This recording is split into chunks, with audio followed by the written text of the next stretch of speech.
There we go. 12 tips on borking your brand real quick. All right. Welcome to Show Me Your Mic. This is episode number 125. That's 125 episodes we've done this year, Kyle, I think is how that works. That's pretty good. Definitely. Do not check the math on that one or the date stamps. I'm coming to you live from, I don't know if you can tell, behind me, I've got Good Stuff HQ. They're all doing, have you heard of the Mannequin Challenge, Kyle? Do you remember that from 2015? Yeah, I think that was the second episode of the newly rebooted Doctor Who series, where they actually did eventually come to life and counter to what you would expect a mannequin to do. Now, when I go down the 3rd Street Promenade in good old Santa Monica, I do see a lot of these sort of like figures that appear to be both not moving and also are trying to make money on the street as like the I'm a robot, don't touch me, but also give me money, because the closer you get, I appear to be breathing. Okay. It's a much longer explanation. I do get pretty scared of things that don't move, because I once had a pretty bad experience with trick-or-treating where the person appeared to be a scarecrow on their porch and had a bowl of candy in their lap. Ooh. But was indeed a real person. Yeah. And that's not completely ruined my experience of childhood. Anyway, boy, was that a long way of saying I do know what the Mannequin Challenge is in actuality. And that is a wonderful picture of Good Stuff headquarters with all our good old podcasters there. Yeah, the team of advertisers behind me, the ad team, I think is what they go by, #ad team, behind me, making phone calls, recording podcasts. Just want to give them a little bit of a limelight here on the stream. I thought I saw a Yeti, though, so I don't know about that. Yeah. You can't podcast with a Yeti. Disregard the, I've got a little bit of a, it's like, dandruff, but green kind of flakes on the one shoulder here. And in my hair, I think probably too. A few flakes of green. A little bit, it's Christmas, right? I think it matches the Show Me Your Mic green. Right. So if you've seen if you aren't watching the video, which I know most folks don't, Chris got I think Santa came a little early and brought Chris a brand new El Gato, which means the cat, if that wasn't clear enough, green screen that you kind of like, it collapses into a thing, right? Into the floor, and then you kind of pull it up, and then how does it stay up from there? Is it like a pole that kind of connects? No, it's got, well, I can't really go behind it right now because the team would be disrupted if I did that. But yeah, it's got a spring-loaded, I think, some sort of, it feels actually really sturdy. So there's actually a video I'll put a link in the show notes to the video on my YouTube channel, just like a quick unboxing review of it. And it was one of those things that I had on my Amazon list that I genuinely was curious about trying. And in the blog post about it, I mentioned the fact that obviously you can DIY this kind of stuff much cheaper than the Elgato's green screen thing, because it's I think about $200 Canadian. I don't know what that translates to American, probably 150 or something on the US side. And so you can definitely, for $15 get a green sheet and throw it up on the wall. But what's nice about this for my situation anyways right now is that it's very portable, collapsible. It collapses down into a fairly easy to carry around kind of even thing. And so it saves me the trouble of having to figure out, if I turn off the chroma key, having to figure out what to do with the blank wall behind me. So right now, obviously the image behind me is just kind of a goofy image of a office space grabbed off Unsplash. But yeah, the idea being for videos and stuff that I do, and then the podcasting thing as well, to be able to do a bit of green screen fun and just messing around with it as a matter of interest for clients and stuff like that as well. So I will say in my review, I said it's kind of like it immediately adds more or forces me to basically pick up more gear, because I can see as the green tinge, I'm not turning into Shrek or the Grinch here, but as that indicates, there's some spill, some light, some issues with not a pure green background, and I've got like a ugly towel hanging over the window where there's like a little shaft of light that came through that kind of messed with it. So I've got a couple of tips for you on maybe fixing that. We can maybe do it later on the stream, or just sort of have like a, just a very green screen Christmas somewhere. But my version of this, I don't know if you've seen in previous Good Stuff videos that we've done, either streaming morning show or whatever. I've had a green screen behind me. I got, I really, really, really wanted to go for the Elgato because I thought it looked pretty great, and it's like compact and I can put it away. Yeah. Where, for a work call, I don't want a green screen behind me, but for a stream, love it. It makes things look pretty dang cool. Um, I got the 6 foot by 10 foot chroma key green. The green is not available anymore, but I guess they have blue now. It was 1996 when I bought it, and it's like this flocked cotton.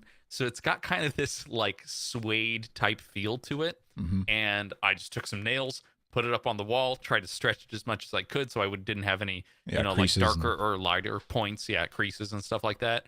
And just set the green point in OBS or Streamlabs OBS, and it seemed to work okay for the most part, as long as your lighting is good in the room and you have enough space behind you to where you aren't casting a shadow directly onto. I think that's what's kind of causing the shoulder Yeah. aspect on yours, is that there's a little bit of a shadow, and it's the green that's being captured in that is a little different, and so it's not smoothing it out as best as it possibly could.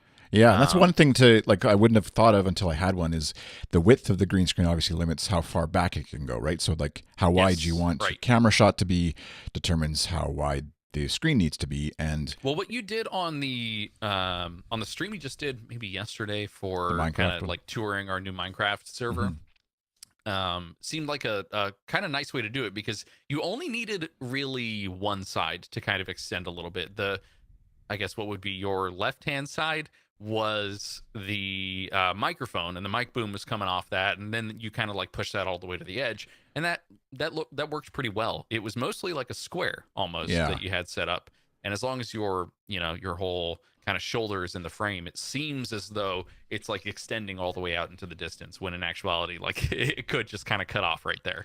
Yeah, like if I switch, I guess that doesn't work because you're there too, but you can sort of see me hanging in midair. And that's so it's something where it's obviously built for this purpose. Right now it's a little bit too close to me. It's like literally I can there's maybe 3 inches, 4 inches behind me, whereas for the test yesterday, it was 6 to 8 inches behind me. And even OBS versus now I'm using Mimo Live to stream with, and how the different ways they chroma key out what's in the background and what's not. It's kind of funny because I do all this, like the $200 green screen thing, software to get it all rid of all that. Then you fire up something like Snap has their desktop app called Snap Camera for Mac and Windows that allows you to use Snapchat filters in a webcam mode on your computer, and it does green screen effectively, like gets rid of the background in like a heartbeat and for free. And it looks actually quite good. Like it's it does an incredible job just through software. So obviously like the time is coming where it's going to get even better, obviously, with time. And I mean, computer technology, if I can just sort of like put an umbrella over that, I'm avoiding saying the word AI, but computer technology. There was an article over on The Verge yesterday about a website called remove.bg. It is a remove image background for free, 100% automatically in 5 seconds without a single click. Some of their examples were like, portraits of people. It's mostly people that they're trying to remove so that you can kind of change their backdrops. They had a photo of Elon Musk that they tried it with. It's pretty impressive for like still image type stuff. Video is a whole other beast, obviously, but it's getting pretty smart. The amount, the assumptions that these algorithms and machine learning can make based on the shape of a person and the way that the hair should look and stuff like that, is getting real close. So a lot of computing power obviously would have to go behind something like that.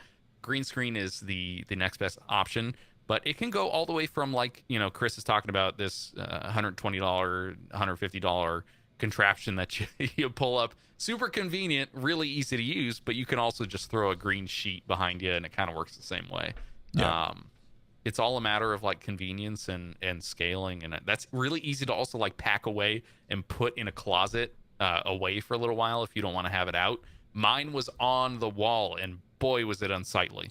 Yeah, that's the part where for two reasons, both the visual aesthetic of like walking into my office and having just the big green wall, but then also, yeah, for my kids running into the office, being able to just have it closed, shut. There's no dust would be an issue, but also sticky fingers and hands and marker and whatever else. Or I want to try it. Yeah. But, start up OBS for me. Yeah, my kids know how to set up a live stream pretty quickly. You got to teach your kids the important things these days. Keep them ready to be an Instagram influencer and whatever else the kids are doing these days, Fortniting. So yeah, that's the green screen. If you got questions, obviously feel free to tweet at me. Like I said, the link to the video, the YouTube unboxing and review is on my YouTube channel. It'll be linked in the show notes. Goodstuff.fm/SMYM/125 is where you can find this episode. And you were also trying some new things. Speaking of last episode, we talked about how morning show is going the way of the dodo. Is that even do people say that anymore? Or have we genetically engineered a dodo to come back? I guess that's probably. They're going the way of factory workers and fast food cookers in the robot revolution. Yes, indeed. Okay. Anyway, so it's morning show, but you were looking at the idea of bringing back a different YouTube, a different Good Stuff show. Boy, I could do that. I could do that show on YouTube, I guess. Nobody would want to watch me record that. That'd be an absolute nightmare. Today's special. Yeah. So this was a show that the initial pitch of it was that we had been doing this segment on morning show for a while that was like, hey, it's the national day. Here's some stuff. We actually started it as a way of buying those like real thick calendars that every single day you tear off a day, and there's Kenny had sports facts and I had food, or I can't remember what I had, maybe some like on this day in history type stuff, and we would do, hey, we're doing the show every day, so here's some facts about today.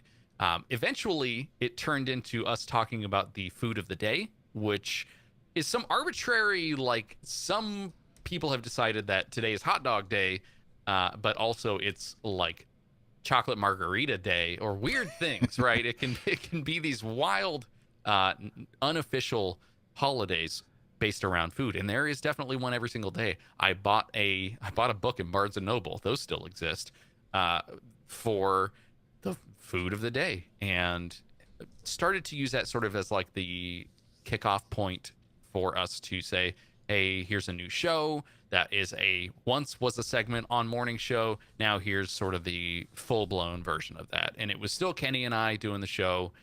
We would pre-record 5 episodes at a time, put those out on each weekday. And we were consistent for, I want to say like 26 of them. And then we took a 2-month break and then came back and did another 20 of them or so. So it's a good month, month and a week or two.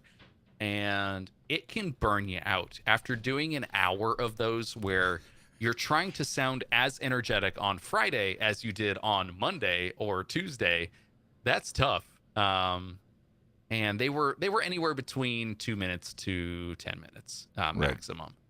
And it's for me, it was one of those things that you kind of like, you're flexing your podcast muscle a little bit to try and do something different. And it's also a really interesting improv tool, I guess, where you're like, there are a few points here and there, but we got to the point where we were just saying like, here's the national day.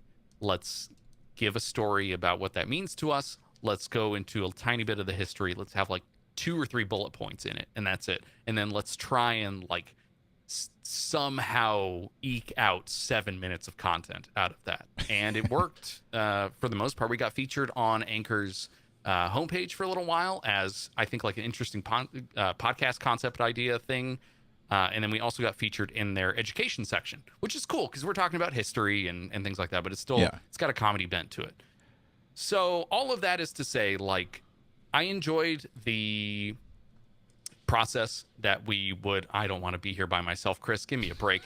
I enjoyed the process of unless you got to like get something out of those teeth or something. Yeah. That's kind of a good opportunity to do that. Chris is moving for those on the podcast. Chris is moving me back and forth, making me take up the whole screen, much like the Google Hangouts on air used to do, which was awful. I don't need that. Anyway, so I'm kind of like, should I bring it back? I enjoy doing it a lot. We've got pretty great positioning on a platform. We have a platform for the show, and we have people who are subscribed to it. And my main question that I was actually asking you for feedback in our DMs back and forth last week was like, one, should I bring this back? Two, should I do this alone, or should I try and find someone to kind of partner up, with me on this again? Because Kenny's busy. I'm taking care of his pup at the moment. And also, what should I do for like making this worth my time? Should I be seeking out new life and new civilizations through advertisements like, hey, we've signed on Gumroad is the first example that comes to mind. Like, we've signed them on for a month, so we're going to do a month of ads for them, and then the next one is Quip. Quip toothbrushes. I'm going to talk about them every single day. Yeah. Is it worth me going out and like doing the work to try and reach out to these sponsors that maybe we have worked with before, or maybe we haven't? And I don't have much of a promise for them. Like, we haven't published in 2 months, so it's not like I can build in an audience to say they'll definitely be there, but we have this placement already, and is this something that you'd be willing to buy into if I'm going to put in the effort to do the next 365 of these, let's say? And I want to hit a stride with it where every single day you can count on something for this show and not have breaks in between it. I think it's a bit of a disservice for a quote unquote daily show where you're trying to highlight National Food Days, and you don't do it every single day of the year. So you wouldn't even take weekends off, you're saying, like, to keep no. So obviously publish, but the idea would be, it'd be between 5 and 7 minutes. Still, it would be about the history of the food. It would be basically the same shtick, but less back and forth, and that's a lot of content for someone on their own to kind of eke out of themselves. So the question is more to like you or to the podcast listeners, like, is this something that I should be thinking about in a different way? Or am I kind of going about this the right way, and should I just, shut up and do it? Right. And that's where I was going to say before in the preamble to this, forgot to mention that as much as this is like hey, here's something new and good stuff, it's more actually about the idea of just a topic, an idea behind podcasting to discuss for listeners. Obviously, not everybody is listening to the show to be aware of what's happening on Good Stuff, and that's not necessarily the case, or why we're doing this, but just using it as a topic to jump off of, because it is an interesting thing. Because I think in the same vein of that conversation, or a similar vein, I guess, of that conversation that we were having about bringing back today's special, then you had other ideas for a podcast, which often, like, podcasters tend to do that. Like, once you have one, you kind of want to do other ones because you think of other ideas. And so as much as whether today's special is a good idea, for me, often it comes down to these days, but what am I going to have to say no to if I do this, if I commit to this? I think personally, I think it's a good idea. And personally, I think you could do it. And the batch recording of whatever it would be, 5-10 episodes at a time, let's say, would be a rhythm that you could get into. Every Tuesday, you just like, okay, for 2 hours, I'm going to bang these out and schedule with somebody, and you just have a routine, and you do that. And then you set it up for auto publishing and whatnot. That I think you can do, and I think could be done fairly well. And then whether it's just, you set out for, we're going to do it for 6 months and then see evaluate where we're at, and then do the next 6 months. And then, maybe after a year, obviously you've covered every day, but I'm sure there's multiple foods for multiple days. So there are, and there are also like national food months where it's like, hey, this is pasta month. Like, okay, I guess we can talk about that if we want to, but you ask very good questions. I have probably said this before, but there's also the idea of like the sunk cost fallacy, where just because I've done it for 46 episodes, I don't owe that podcast anything. We can just stop it and just let it do something, like, be on its own, because likely the folks who are subscribed to it aren't necessarily expecting anything more from that. They just have that in their list because they wanted to either show appreciation or they wanted to go back and listen to episodes or something like that. But because the one angle that's interesting with it being on Anchor, that you're already there and you have a bit of a platform on Anchor. You had mentioned maybe experimenting with Anchor's built in. They just, since you last done the show, they've built in their own sponsorship model, which seems a little like self-serving, like we're going to give some of our own investment money to podcasters to like try and build more of a marketplace or a platform, I guess, with their own investment money. But because some of the ads seem to be for Anchor itself when they're supposed to be from other sponsors. But anyways, that's fair play to them if they want to do that. And so it would be an interesting experiment from a podcasting perspective just to try that out and having the perfect kind of vehicle for Anchor style. Like I don't think hour-long shows work really well on Anchor. It seems to be more of like a consumable, quick mini episodes kind of thing. And having a daily thing I think also serves Anchor really well, that platform where people are tuning in and maybe they have like 5 to 10 near daily shows that they tune into on there. And then leave for the day from the platform, and also like incorporating Anchor's call-in feature or whatever for a bit of like feedback from listeners on what's your favorite hot dog. Yeah, that's that doesn't really excite tough. you? Like we talked last episode about community and about building stuff and getting feedback and things like that, and that's kind of what this show is for you and me. We're trying to not necessarily create a community of podcasters through it. That's what the whole castaways.club is for. But the idea of like, hey, I'm on Anchor. We're trying to hear back from folks is tough with something that's daily, because we would put the call to action at the end of every single episode of today's special. And of those 46 episodes that went out on there, we got, I think, 3 ever replies on Anchor from the community, and that's after being featured. So like I think it's still, I feel super jaded about the idea of having folks reply to stuff about a podcast, especially through an audio medium. Text feels far easier for someone to do and to just jump on right away. But I don't know. I waver very, very much on the idea that the Anchor method of podcasting is what I want to stick to. They make it really difficult though, because every single month they're putting out stuff. They are funded up the wazoo, and boy, do they have ideas for things. The sponsorship thing in particular. So I went through the process a little bit of getting the sponsorship set up for today's special, just sort of in preparation for this conversation that I'm having with you about it.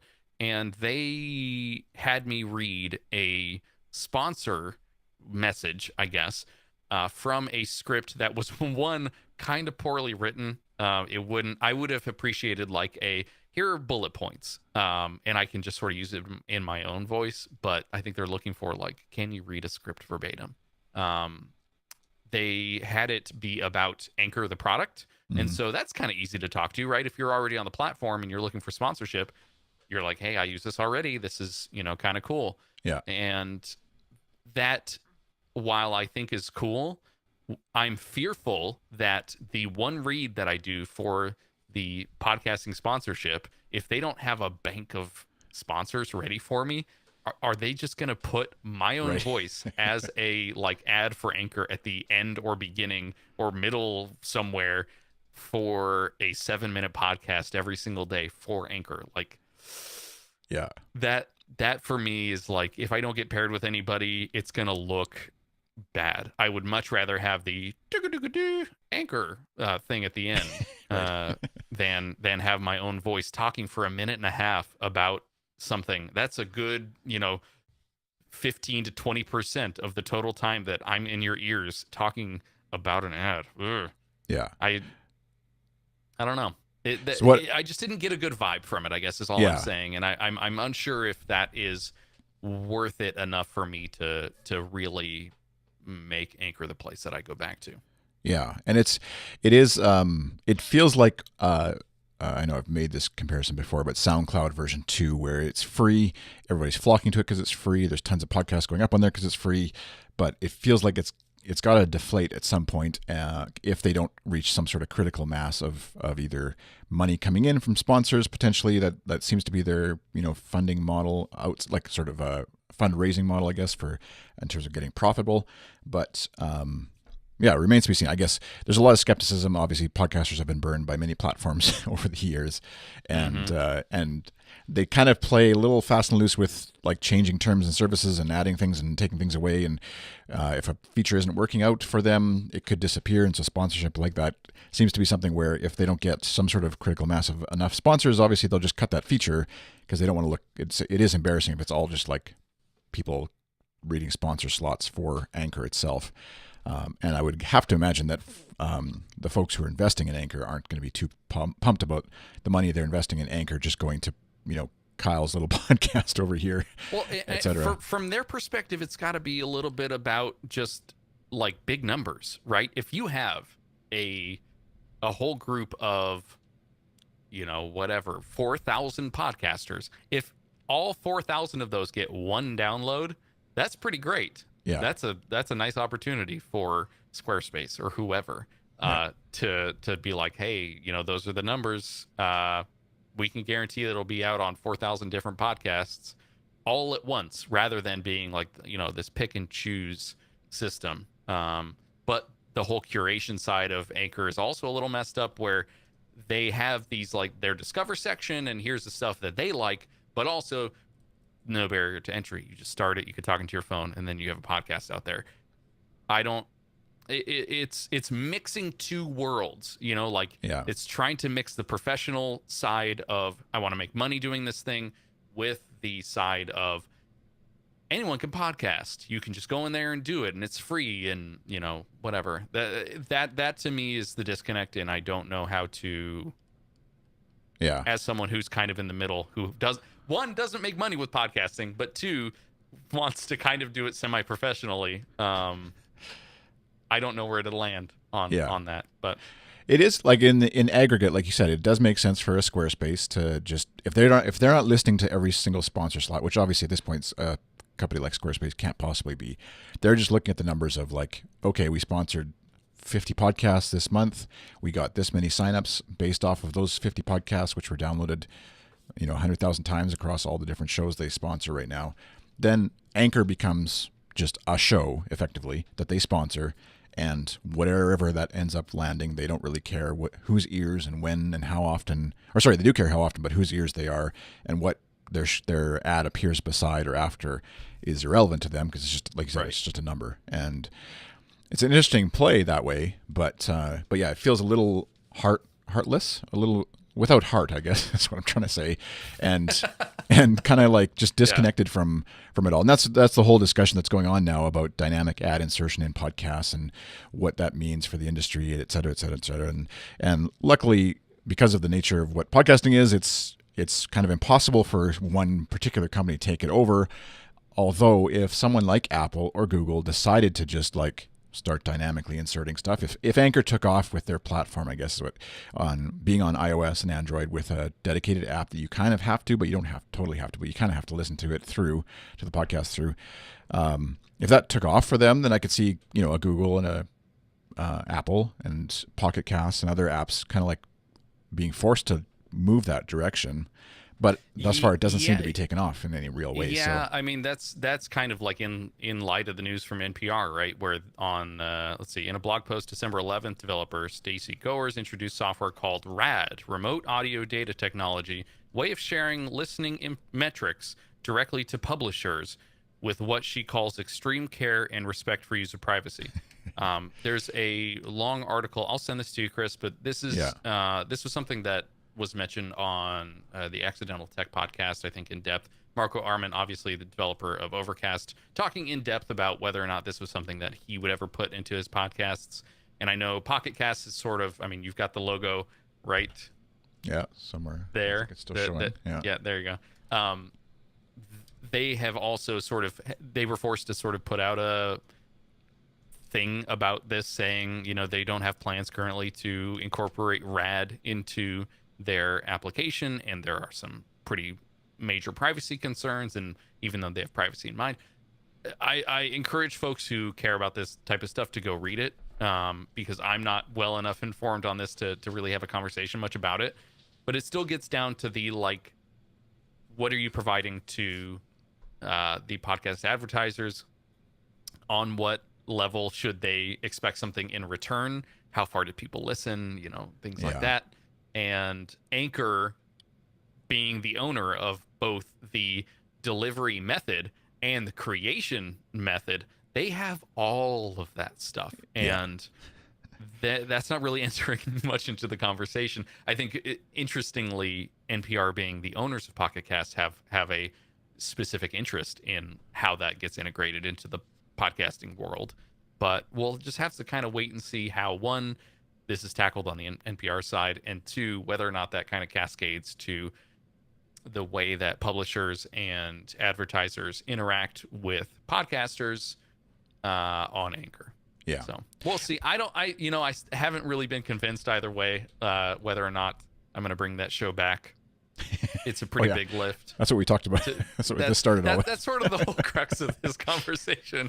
I think in my having talked, I think in our DM conversation or Discord conversation, I was more bullish on the idea of bringing back today's special. Having had this conversation now, and maybe it's just because it's always more fun to me to have a new thing rather than the old thing that you were doing before, whether it's podcasts or a website or domain idea or whatever. But I think the new idea that you had for a show is more interesting. And we won't have to reveal that as of yet, just so that you have some time to percolate on it. But I think the new idea is more interesting.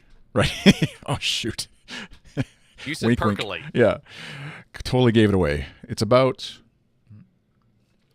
Yep. As he takes a swig. Yeah, that was actually really gross because it was like the dregs at the bottom. It's nothing left. Not a sponsorship for coffee. But yeah, I think the new idea is more interesting. And just because also I feel like within podcasting, there is a room and a lot of space for stuff outside of technology to be. I guess we'll give away that the new idea is somewhat, connected to technology news. But it feels like, at least within our circle of influence or whatever, that technology shows are the ones that are grabbed onto a little easier anyways in terms of audience. And so I think it's about the personalities too, to be honest. Like there's a point at which I need to be convinced and sort of like shaken out of my own head to look outside of myself to understand whether or not someone would be interested in hearing my voice talk about anything, period. Yeah. There may be folks who are like, I love Chris on SMYM, but boy, when that Kyle guy talks, I cannot stand it. No, if the YouTube podcast is any indication, there's 4,000 people who listen, and the overwhelming feedback is Chris's laugh is really annoying. So there you go. I got that kind of feedback. So, and then but anyways, I digress. That's the new idea for the podcast on Good Stuff is it's called Chris's Laugh, right? And it's just 6 hours a day of Chris's laugh. That's it. It's an ASMR laughing podcast of laughs only. Yeah. I think there's a lot to really get into about this, but I think what next steps, if we can sort of take the meeting methodology here, would be to maybe do one episode of today's special, decide whether or not that whole process is worth something to me, and whether or not I want to go through that 364 more times for the year. Yeah. And if that is the case, that I definitely don't. I can just do the math, right? I can be like, this took an hour and a half. Yeah. If it's gonna be that's that plus recording time, plus publishing time, plus making sure it's up, plus listening to it, plus editing, like do the math, see if it makes sense, and that'll probably decide it for me. Yeah, and then also putting out an episode and seeing if anybody's out there still too will help. Like if all of a sudden there's like 6,000 people who subscribe because they featured it somewhere, and not that it's about the numbers, but obviously knowing that there's an audience is kind of a little more interesting than 5. And to my earlier point, like I think it is definitely like the content doesn't necessarily matter. It can be interesting for some people, but there are also going to be folks who are just like, I just want to listen to someone's voice, and I like when this person is talking about a particular thing. And on Good Stuff, there may be a void in the whole like talking about food thing with a Roderick. So I gotta find a way to plug that hole somewhere. That's, yeah, unpacking that sentence. If you're listening at 2x, and there's a hole in Good Stuff I'm talking the about hole. food with Uh-huh. erotica is what it probably sounded like. Put the food in your food hole. Yeah. Okay. With the Rodericks. Roderick. Okay. That's right. Yeah. Or if you're Ken Jennings, Roderick. But that's a whole other can of worms. Speaking of can of worms, we just want to thank Gumroad. I don't think there's a connection there at all. That's a terrible segue and not a great way to thank a sponsor that's taking a chance on your show. But Gumroad is, as we mentioned in the last episode, they're sponsoring a few episodes of Show Me Your Mic here. And what they do is they help people do more of what they love. So just like us here at Good Stuff, they help folks like digital content creators, podcasters, musicians, writers, teachers, and more. They've given away over 168 million, not given away, but they've helped people earn over $168 million on their platform, doing like little stuff like selling a PDF or an MP3 of a remix or a course, a video. I was just looking through some of the cool things, the features that you can do. So they allow you to generate license keys. So if you're selling software and you don't want to worry about managing license keys, you can let Gumroad handle that for you. You can add an ability for people to pay what they want. So you can just, instead of dictating that's going to be $5 for your PDF, you can put a plus sign in the price, and then the audience will pay what they want and they're capable of. You can sell it, of course, in multiple currencies, and it'll take care of all the conversion for you. It'll also handle, I know from my brother-in-law's experience, they'll take care of what was that European thing, not GDPR, but the one before that, where it was like, how are we going to sell stuff on the internet now with this thing? Yeah, the taxes and things like that, right? Yeah, they take care of that for you. If you do movies, videos, they actually allow you to rent your film so you could have like a sell price and then a rental price that people have to watch it on Gumroad for 72 hours to watch it within 30 days. You can do some lightweight DRM stuff as well if you need that for your PDF or to just prevent copying and digital abuse, that kind of thing. So, and then also coupon codes that you can offer. So discounts, either percentage or a fixed amount off if you wanted to have a promotion going, or specials and things like that. Variants on clothing, so you could very easily add sizes, shipping rates for deliverables, things like that. Limit your sales by country. So if you want it to be only available in these specific places, but you don't want to be available in Australia because it's going to cost you an arm and a leg to ship over there, you can do that. All sorts of things that you can do. Memberships, subscriptions, reoccurring subscriptions, lots of stuff. And then it's not just if you're familiar with Gumroad, maybe in the past, you tried it out when it first came out. I don't know how long it's been around. It's been a long time anyways. They've got a lot of new features that are worth checking out. Gumroad.com/features to check that out.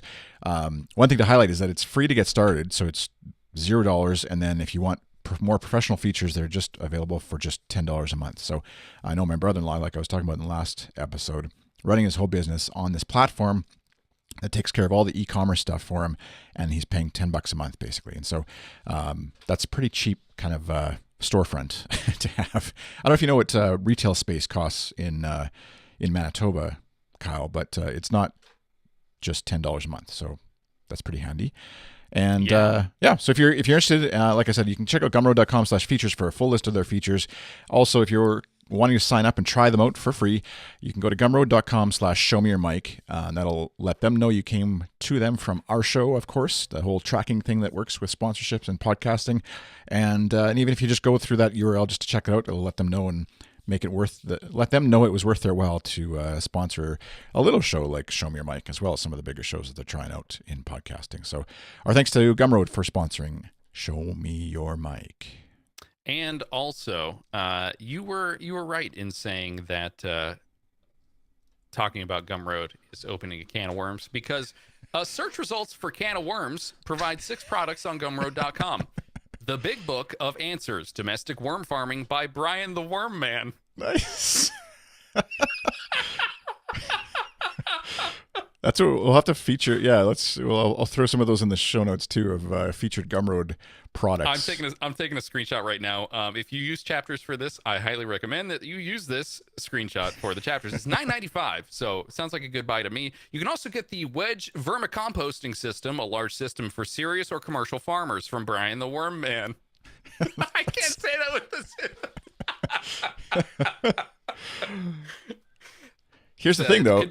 Like, that's what's awesome is, like, he didn't have to convince anybody that that was like, I'm sure people buy it. I'm not mocking anybody who wants to buy that, but like he didn't have to convince somebody to market his product, to sell it, to like that was worth doing. That's what I love about the internet and what Gumroad makes possible. 100% love this. It is. Yeah. I laugh out of pure joy seeing that a name that could have been given to someone on a wrestling team turned into a career on Gumroad.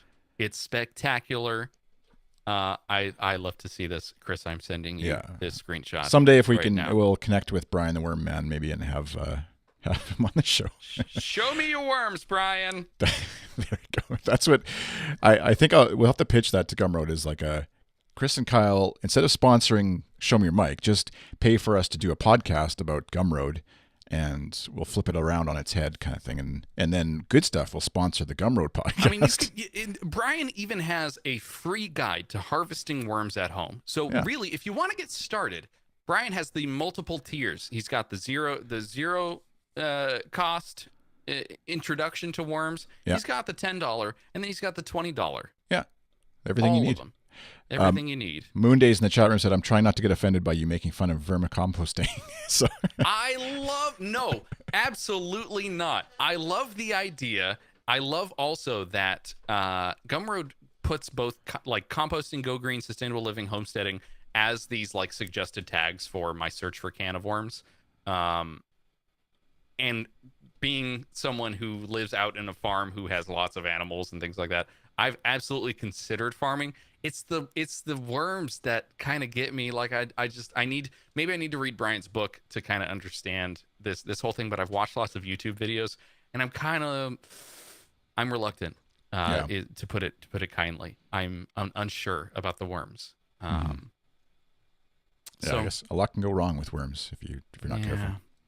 Yeah, it really can. I love this though. I remember when my cousin got worms. It was not a good scene. Right. Not those kind. The last thing we'll end with here on the final episode of 2018 is I thought you were gonna say, "Show me your mic."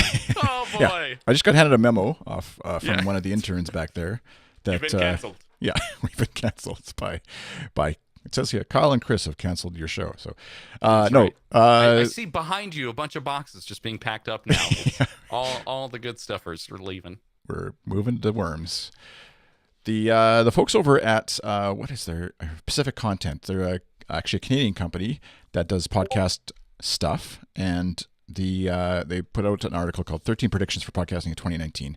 And these kind of things are always a little bit like, I don't know, focused on the top end podcasting world of like, if you have at least 50,000 downloads and you're sponsored by GM and Ford, I guess not together.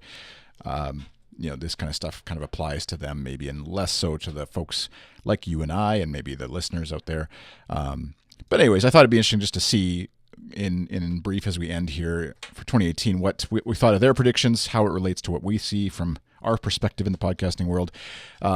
The first one that we won't cover all 13, but the first one was listed as podcasts go mainstream finally. And this isn't, I should clarify too, it's not just Pacific Content. They kind of went out and asked a bunch of what they call the best and the brightest in the podcasting industry, look into the crystal balls and tell us what to expect in the year ahead. So these are folks who, like the head of global studios at Spotify, the manager at Google Podcasts, etc. So folks who are very much big picture podcasting, not just podcasting about worms from their basement. Small potatoes like us. Yeah.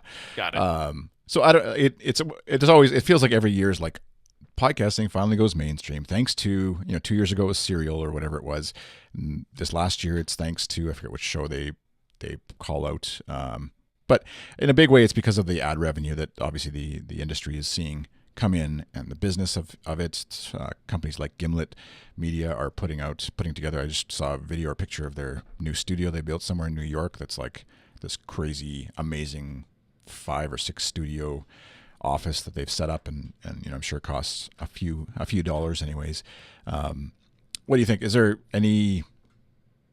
mainstream even a thing that we need to worry about?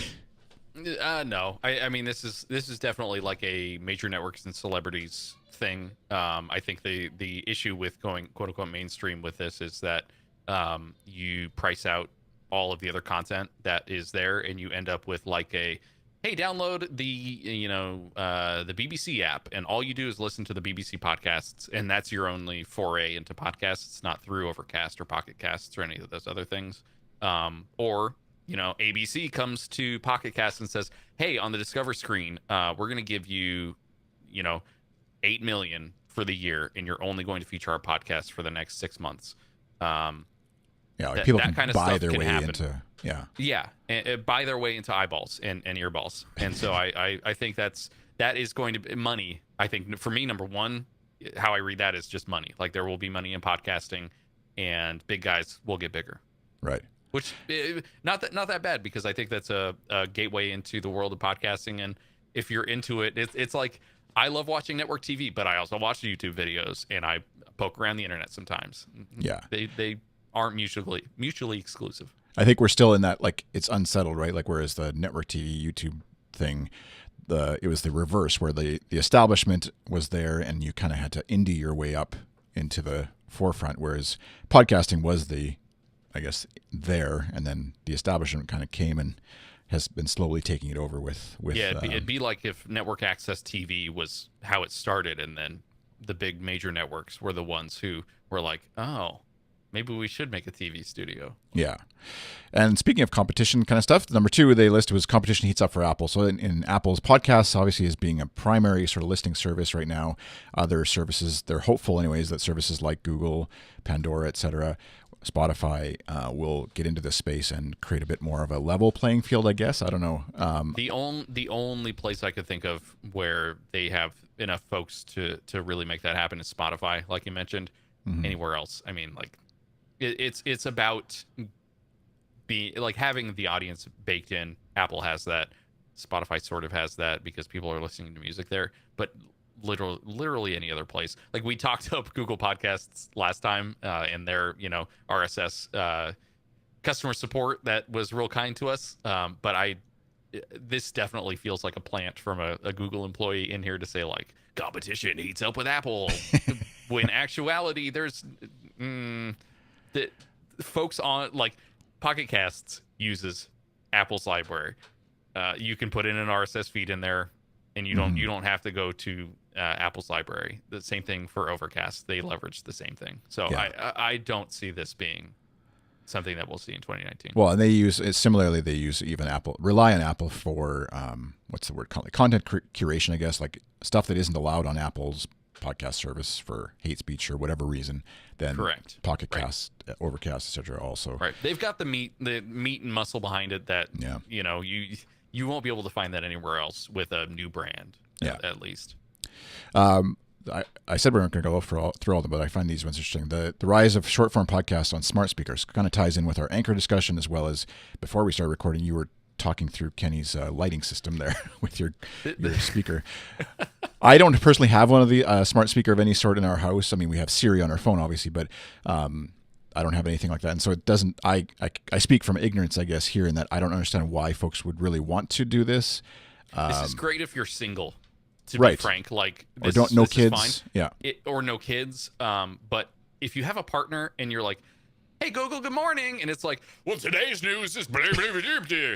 Like, that's not, my wife would hate that. So, good afternoon. Google's talking to you. Yeah. Okay. All right. Hey, Google, stop. Sorry for everybody who's listening. Hey, Google, stop. Speaker, sorry. They like Pacific Content themselves say they're bullish on smart speakers all year, and I think designing. I agree. The ease of saying, like, hey, play the latest episode of Morning Show is like, yeah, I love that. The issue for me is like knowing whether or not it's going to be available. I love listening to podcasts. Like the second that Grumpy Old Geeks gets published, I'm listening to it. Or the second that the Today Explained on Vox gets published, I listen to it. Like that kind of stuff. I want push notifications, and I want to be able to listen to it right away. If my smart speaker could say, like, hey, you got a new episode of blah blah blah. Oh, cool, play it. That would be great. So maybe more integrations in the future. That sounds good to me. Yeah, like Gimlet had a show I know for kids called Chompers. It's all about brushing your teeth, like right. And so you tell your Alexa device to start Chompers, and then it would just play the podcast for you. And like that's pretty creative and that's cool. And like when it's designed, but obviously that's not very interesting podcast to like listen to on Overcast or whatever. Right. But so, I think that's the point. Like the idea of podcasts on smart speakers aren't necessarily podcasts. They're contextual yeah. snippets of audio that are based on, it's like you wake up, it's part of your routine and it plays, or it's part of your nighttime routine. I would love a podcast that is like every single night, it's a different sort of like deep brown noise type thing, and it has, you know, someone reading a Wikipedia article. Actually, copyright. I'm gonna do that. That's coming to Good Stuff near you, because I would listen to that every single night. I would love it. All right, you can pay me to produce the podcast for you, and yeah. Anyways, speaking of which, would you pay for podcasts, Kyle? That's what they think. 2019, people are going to start paying for podcasts somehow. Like I think this is maybe more premium only, you know, kind of like premium content stuff where, yeah, like they reference like Oprah Winfrey Network or whatever, taking her show to her own network or whatever. And I think, oh yeah, I mean, I guess you can, yes, the celebrity stuff, I think it kind of goes with that, where like a Mark Maron with WTF, his back catalog is only accessible if you've paid or a member or whatever. I think podcasts as auxiliary content to other shows like the Walking Dead or Oprah or whatever, where you're like, I get exclusive access to their, you know, once a week podcast by paying $4.99 a month, and I get that, you know, and I get a magazine subscription, and I can see like trying to rope in new media to old media so that they can still sell stuff. Yeah. But paying for podcasts, it kills me every single time I go and look at how much people are making on Patreon for putting out a single episode per week. Yeah. I pay me for podcasts in 2019. How about that? Yeah. Number 4. Well, you need to just do either a murder show or be a celebrity, I think is probably your key to success there. Right. All about 44 murder. folders. Do you listen? I listen to news. I listen to the Daily Show, or not the Daily Show, but The Daily. That's the only news podcast I listen to. They think news podcasts are going to continue to evolve, which, I mean, that seems like an obvious one, I guess, where combining the smart speaker thing with news and then even dynamic content possibly served up locally, you know, integrated with the big national or international news, I think. Still, I mean, the problem with news podcasts is like, what is news? Define news for me. Like, do you have a team of 6 people researching this every single day? Especially because the expectation for news podcasts is that they're daily. I would have a problem with this on like everybody getting on board and not doing the due diligence or having the journalistic integrity to make sure that, you know, they're going out and making sure that this is news, that this is real stuff. Yeah. That would be my issue. It's going to suffer from the same thing of like spreading of misinformation if they continue to evolve, or if random folks get involved in this. Yeah, that's my only worry with news podcasts. Yeah. Skipping down a bit, international expansion and evolution. So we'll see the rise of podcasts from anywhere other than the U.S. as more English-speaking countries explore the opportunities of podcasting. Podcasts from Canada, the U.K., Scandinavia. I feel like we're doing our 50% here. That's pretty good. Yeah, and I know a previous guest on the show that I've referenced a few times. I can only picture his Twitter handle is Clueless, and I'm blanking on his name right now, even though I've talked to him a few times. But being in the UK and a car podcast that was very big in the UK, is very big in the UK, just because it's focused on UK related vehicles and people there and UK accents and things like that. It seems like an obvious one, I guess, there too, that obviously the rest of the world is going to be just as interested in the US, if not already. Yeah, I think also like trying to have US-based podcasts and or Canadian podcasts take a more international tact. I think that would be nice. Just looking at the numbers that we've seen on Good Stuff in general, it's mostly US, and I think it's going to take having listeners come from those other countries to really start tailoring that content to those areas. But I would love to see more of that. Yeah, and diversity in hosts too, which is the number 10 thing, 100%. Which increased diversity kind of goes with that. And Google Podcasts had a very interesting, I think, well, it's still ongoing, Google Podcast Creator Program for folks, underrepresented folks in podcasting to be a part of and get support from them, which I think is great. And yeah, it's because of the openness of. Sorry, go Yeah, ahead. if this was a list for like our predictions or our goals for good stuff of 2019, that would be my number one. Like, Hmm. we've got to increase our diversity here.